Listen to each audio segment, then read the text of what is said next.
Pemirsa, banyak kendaraan dipaksa petugas putar balik di hari kedua penerapan ganjil genap di kawasan Puncak Bogor, Jawa Barat.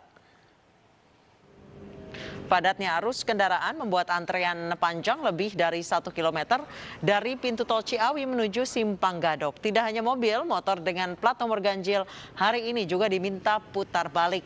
Selain Simpang Gadok dan pintu tol Ciawi, pemeriksaan ganjil genap juga ada di Cibanon, Bendungan, Babakan Madang, dan pintu gerbang sirkuit Sentul.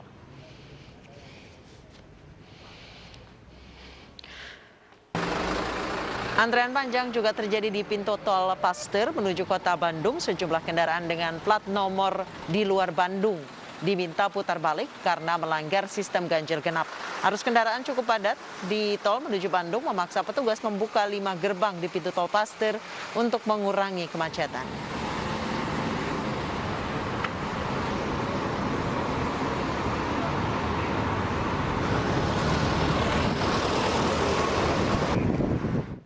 Pemirsa, kita akan melihat seperti apa situasi terkini penerapan ganjil genap di kawasan Puncak Bogor dan Bandung, Jawa Barat. Sudah ada rekan Yasmin Atania di Bogor dan Ervan David di Bandung. Saya ke Yasmin terlebih dahulu. Yasmin, saat ini apakah masih ada kendaraan yang diputar balik? Ya, selamat sore Anissa dan juga pemirsa. Sejak pukul 18 waktu Indonesia Barat tadi, memang saat ini untuk kawasan Puncak ini menerapkan sistem one way atau satu arah dikarenakan untuk mengurai adanya kepadatan kendaraan. Dan untuk satu arah ini diberlakukan bagi kendaraan yang dapat melintas adalah kendaraan yang hendak menuju ke arah Jakarta dari Puncak. Sedangkan untuk kendaraan yang ingin masuk ke kawasan Puncak ini diberhentikan sementara waktu di Simpang Gadok. Dan memang dengan adanya pemberlakuan ganjil genap ini tadi sempat terjadi kepadatan pada sore hari, tepatnya pada pukul 16 waktu Indonesia Barat, di mana terjadi kepadatan sekitar 2 km dari tempat saya berada di Jalan Raya Puncak dekat dengan Taman Wisata Matahari hingga ke Polsek Cisarua. Tadi sore kepadatan ini terjadi dari dua arah, baik dari arah Jakarta menuju Puncak ataupun sebaliknya. Untuk pemeriksaan terkait penerapan uji coba ganjil genap di hari kedua ini pun memang tadi berlangsung di beberapa titik seperti di Simpang Gadok. Tadi saya memantau di sana, kemudian di Bendungan, di Cibanon, di arus Bendungan, di Jalan Babakan Madang atau sekitar Rainbow Hills, lalu ada juga di kawasan Belanoval Sentul dan juga di pintu gerbang sirkuit Sentul. Tadi pagi pun ini dari Bupati Bogor dan juga Kapolres Bogor sempat meninjau untuk pemeriksaan ganjil genap di salah satu titik tepatnya di Simpang Gadok, dan Bupati Bogor Ade Yasin ini menginformasikan bahwa untuk penerapan uji coba ganjil genap ini akan berlangsung 2 pekan ke depan, tepatnya pekan ini dan pekan depan, dan di setiap akhir pekannya yakni hari Jumat, Sabtu dan juga Minggu. Dan juga beliau mengatakan bahwa pada 2 hari pertama uji coba sistem ganjil genap ini memang untuk aktivitas warga di kawasan wisata Puncak ini pun menurun. Dan lalu berdasarkan keterangan dari Kapolres Bogor AKBP Harun, beliau menginformasikan bahwa memang terjadi penurunan volume kendaraan di hari Sabtu ini jika dibandingkan dengan Sabtu pekan lalu. Namun pihaknya belum dapat menginformasikan berapa persentase penurunan kendaraan. Dan memang adanya aturan ganjil genap di kawasan Puncak ini dimaksudkan untuk berupaya menekan volume kendaraan yang masuk ke kawasan Puncak sehingga dapat meminimalisir terjadinya penyebaran COVID-19 di kawasan Puncak. Anissa. Baik, terima kasih Yasmin Atania melaporkan dari Puncak Bogor, Jawa Barat, dan kita ke Bandung sudah ada rekan Ervan David di sana. Ervan, sejauh ini lalu lintas di gerbang tol Paster seperti apa? Masih banyakkah kendaraan di luar plat Bandung atau plat D ini yang diputar balikan petugas? Ya, Anissa, memasuki hari kedua penerapan ganjil genap di Kota Bandung ini, tepatnya berada di gerbang pintu keluar tol Paster Kota Bandung ini sendiri. Petugas gabungan TNI, Polri dan juga Disus Kota Bandung ini menggelar sistem ganjil genap. Hingga saat ini sendiri dari pukul 6 pagi tadi sampai pukul 18 waktu Indonesia Barat sudah ada 42.992 kendaraan masuk ke Kota Bandung. Dan ada 1.227 kendaraan yang diperiksa oleh petugas, serta ada 1.044 kendaraan yang mayoritas berasal dari Jabodetabek diputar arah kembali ke gerbang tol Paster Kota Bandung ini sendiri. Serta dari 11 gardu yang diperiksa oleh Jasa Marga sendiri membuka hanya 5 tol guna menekan mobilitas kendaraan yang masuk ke Kota Bandung. Begitu, Anissa. Baik, Ervan, apakah penerapan ganjil genap ini cukup berhasil diterapkan di Kota Bandung? Ya, dari data yang saya dapat dari petugas gabungan di lapangan sendiri, mobilitas kendaraan kendaraan yang masuk ke Kota Bandung ini dari minggu lalu berkurang hingga 10% dibandingkan dengan minggu lalu. Begitu, Anissa. Baik, Ervan, ada beberapa titik lokasi wisata di Bandung yang selalu menjadi kerumunan warga. Salah satunya adalah di kawasan Lembang. Untuk hari ini di laporan di kawasan Lembang seperti apa, Ervan? Ya, Anissa, untuk mobilitas kendaraan di dalam Kota Bandung ini sendiri nampak padat merayap ya, mengingatkan kendaraan yang mau masuk ke Kota Bandung ini sendiri melalui tol Pasir ini sendiri ada sistem ganjil genap dan pengendara lebih memilih masuk ke Kota Bandung melalui jalan arteri yang ada di Kota Bandung. Begitu. Baik, Ervan, jika kita ketahui sebelumnya bahwa ganjil genap di Kota Bandung ini berakhir pada pukul 9 malam. Apakah jika kita melihat kemarin, apakah ada peningkatan volume kendaraan di setelah jam 9 malam dan bagaimana kondisi saat ini? Apakah masih banyak antrean kendaraan? Ya, dari pantauan di lapangan ini hingga malam ini sendiri nampak kendaraan masih dapat melalui gerbang tol untuk masuk ke Kota Bandung. Terlihat juga para petugas juga masih melakukan isolasi, isoman atau istirahat, sholat dan makan, mengingat petugas sendiri menggelar razia ganjil genap pada pukul 6 hingga pukul 18. Begitu, Anissa. Baik, terima kasih Ervan David melaporkan langsung dari Bandung, Jawa Barat, dan sebelumnya ada Yasmin Atania melaporkan langsung dari kawasan Puncak, Bogor, Jawa Barat. Selamat bertugas kembali, teman-teman. Pemirsa, mengikuti tren turunnya kasus COVID-19 di sejumlah daerah, sejumlah aturan mulai diperlonggar. Namun persepsi pelonggaran yang berbeda di masyarakat dikhawatirkan akan memicu gelombang ketiga.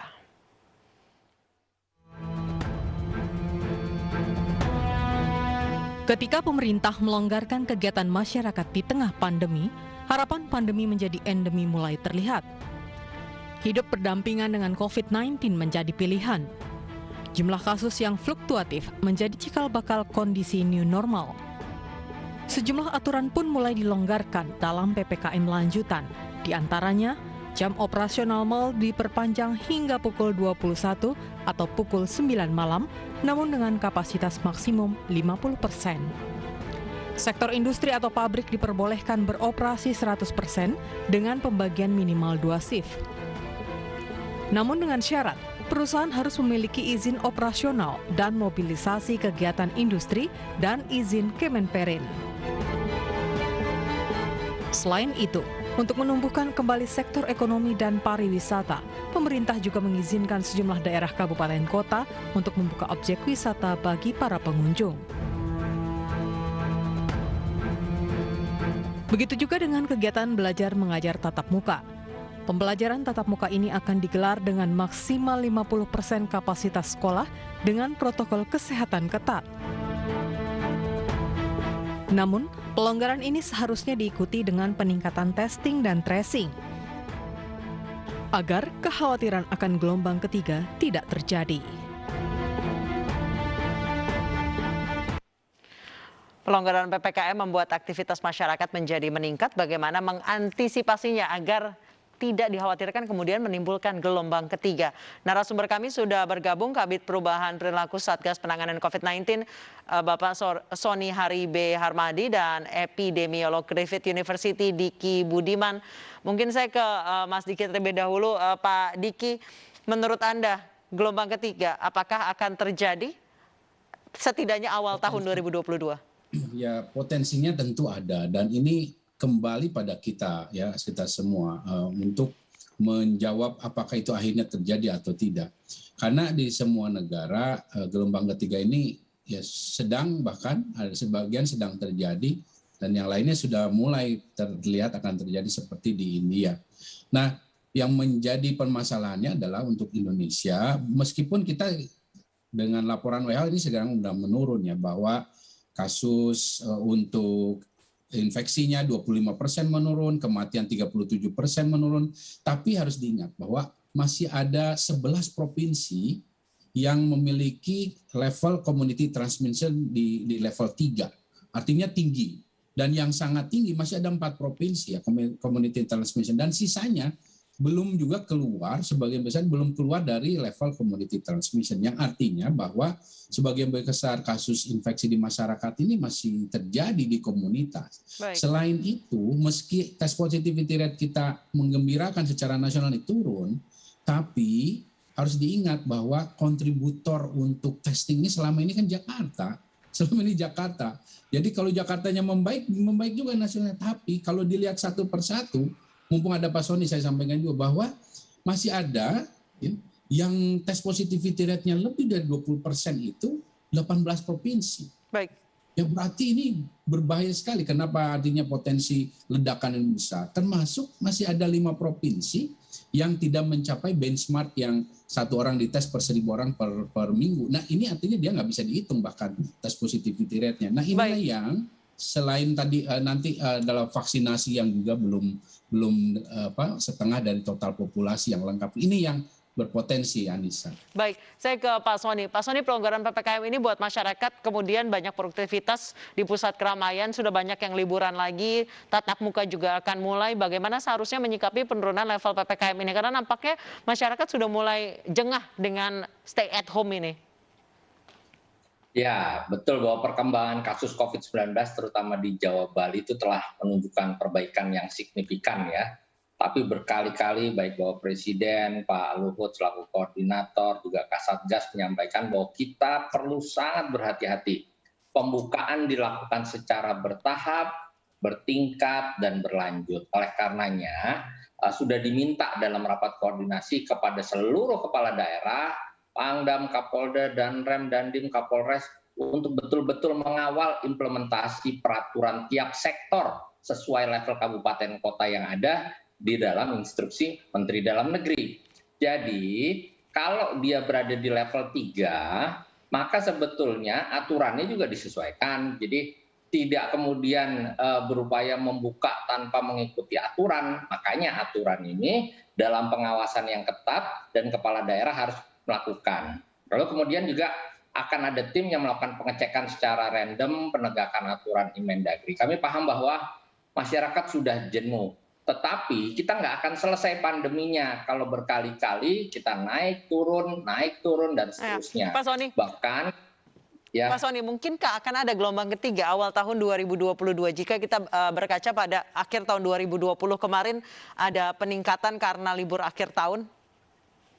Ya, kita belajar dari pengalaman kemarin, kemungkinan tidak akan ada libur panjang ya. Jadi kita juga berupaya untuk sangat berhati-hati. Intinya pembukaan sektor, pembukaan aktivitas itu dilakukan secara berhati-hati ditambah dengan protokol kesehatan digital. Ya, jadi kita juga menggunakan platform Peduli Lindungi yang diperluas untuk beberapa sektor nanti ya, seperti misalkan tempat wisata di level 2 baru boleh dibuka, lalu kemudian juga perkantoran yang non esensial yang nanti juga akan bisa dibuka setelah dia masuk level 2. Jadi memang kita akan betul-betul berhati-hati, sangat berhati-hati karena pengalaman kemarin menunjukkan bahwa sangat berbahaya jika kita tidak berhati-hati. Dan oleh karenanya kerjasama dengan kepala daerah ini penting sekali untuk betul-betul menjaga daerahnya. Dari level 3 kalau sudah sampai level 3 jangan puas, harus diturunkan ke level 2, harus diturunkan ke level 1 dan seterusnya. Baik, Pak Sony, penurunan level PPKM ini berarti masyarakat sudah siap hidup berdampingan dengan COVID-19 yang berarti kemungkinan akan turun ke tingkat endemi. Kalau menurut Anda seperti apa? Sudah siapkah?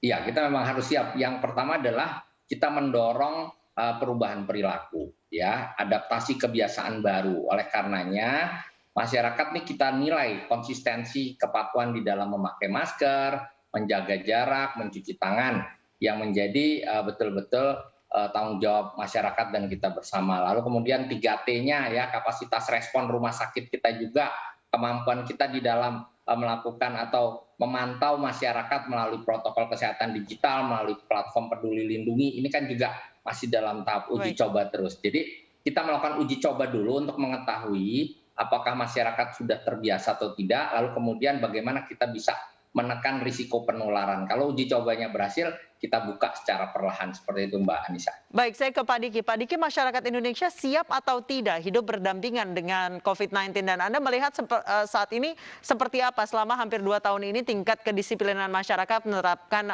protokol kesehatan? Ya saat ini sebagian sudah siap nih ya, tapi sebagian besar belum ya. Tapi artinya sepakat dengan Pak Sony tadi harus kita siapkan, dan inilah yang harus diingatkan, dan terutama nggak boleh lengah ya, bahwa masalah PPKM ini adalah satu strategi yang artinya memang harus kita lakukan untuk mengawal proses fase dari pandemi nanti ke epidemi dan akhirnya endemi itu tidak memakan banyak korban jiwa terutama, dan juga termasuk kesakitan. Nah, dalam menyiapkan ini tentu perlu waktu, dan PPKM leveling ini tidak hanya masalah mengatur ya gradasi dari pelonggarannya, tapi juga masyarakat sudah harus mulai terbiasa bahwa selama masa bahkan nanti pandemi dicabut kemudian epidemi, itu yang namanya 5M itu harus tetap kita upayakan dilakukan. Baik, karena Pak Diki, ya, saat ini tengah merebak varian MU atau MU, itu kira-kira akankah meledak seperti Delta? Data terakhir syukurnya ya, mudah-mudahan ini tidak berubah juga. Data terakhir sepertinya dia tidak sedahsyat Delta. Kemudian C12 tidak sedahsyat Delta. Tapi yang harus dicatat bahwa dia bisa menginfeksi. Orang yang sudah terinfeksi Delta ya bisa terinfeksi lagi.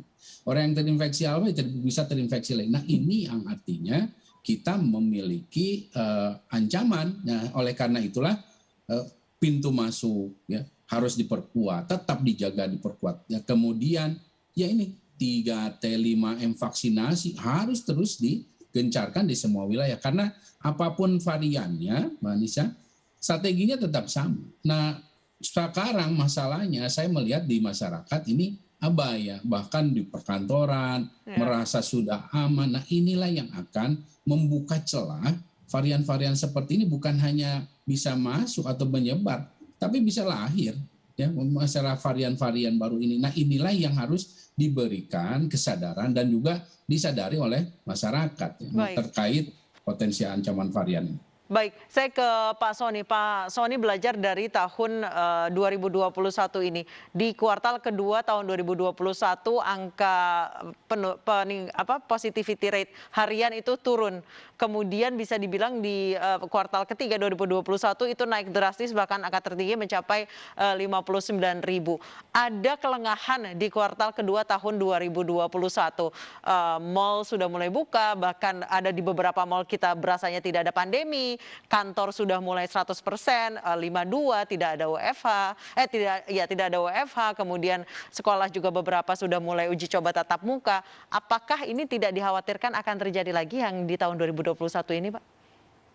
Ya, tentu kita khawatir ya, tentu kita sangat hati-hati, pemerintah juga sangat berhati-hati, tapi yang perlu dipahami bahwa kita tidak bisa terus-menerus buka tutup ya.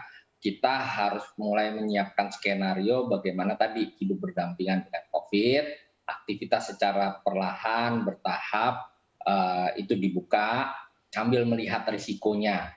Nah, pembukaan aktivitas tadi tidak seperti yang dulu, misalkan kita buka begitu saja. Oleh karena sekarang pembukaan aktivitas tadi harus diikuti oleh sejumlah persyaratan yang kita sebut sebagai protokol kesehatan. Ada syarat-syarat orang boleh beraktivitas. Makanya konektivitas dengan Peduli Lindungi itu menjadi sangat penting untuk meminimalisir risiko penularan. Artinya kita ingin secara perlahan membuka aktivitas, terus kemudian juga bertahap juga aktivitas yang paling penting duluan yang kita buka, tetapi kemudian kita mencoba memitigasi risiko penularannya serendah mungkin. Dan juga sesuai dengan kondisi wilayahnya, sehingga nggak sembarangan wilayah dibuka. Baik, Pak Sony, saat ini beberapa wilayah di luar Pulau Jawa itu masih PPKM level 4. Masih positivity rate-nya cukup tinggi. Sementara masyarakat di selain Pulau Jawa itu tingkat kepatuhannya bisa dibilang sangat kurang. Dan sistem testing dan tracing mereka yang ada di daerah, apakah memang secanggih di Pulau Jawa dan Bali? Ini terus ditingkatkan ya. Memang kita tahu bahwa testing dan tracing di luar Jawa itu masih terbatas, tetapi sekarang sudah jauh lebih baik.